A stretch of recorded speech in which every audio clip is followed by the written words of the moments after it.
Michelle Madrigal ikinasal na sa kanyang non-showbiz boyfriend. Ito ang buong storya. Ikinasal na ang aktres na si Michelle Madrigal sa kanyang non-showbiz boyfriend na si Kevin Neal. Ikinasal sila sa isang simpleng civil wedding sa Austin, Texas. Base sa caption, ang kanilang civil wedding ceremony ay ginanap noong July 22. Shinare ni Michelle ang magandang balita na ito sa kanyang Instagram account nito lamang.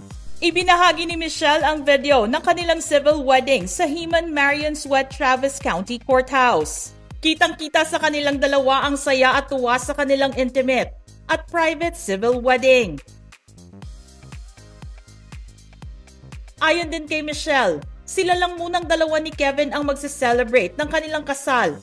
At may separate celebration sila kasama ang buong family at friends nila. Ayon sa post ni Michelle, July 22, 2024, signed, sealed, delivered. Kevin and I shared a deeply intimate union yesterday.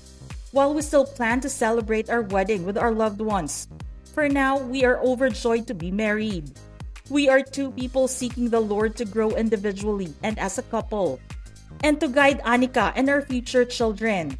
Nag-share din si Michelle ng Bible verse tungkol sa marriage.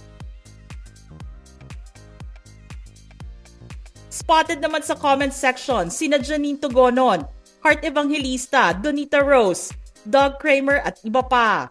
Lahat ng mga kaibigan at fans ni Michelle ay nagpabatid ng congratulations sa newlywed couple.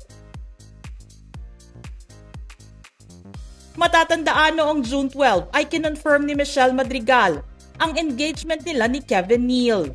Ang description ni Michelle sa kanyang fiancé ay partner in Christ, business partner, and best stepdad to Anika.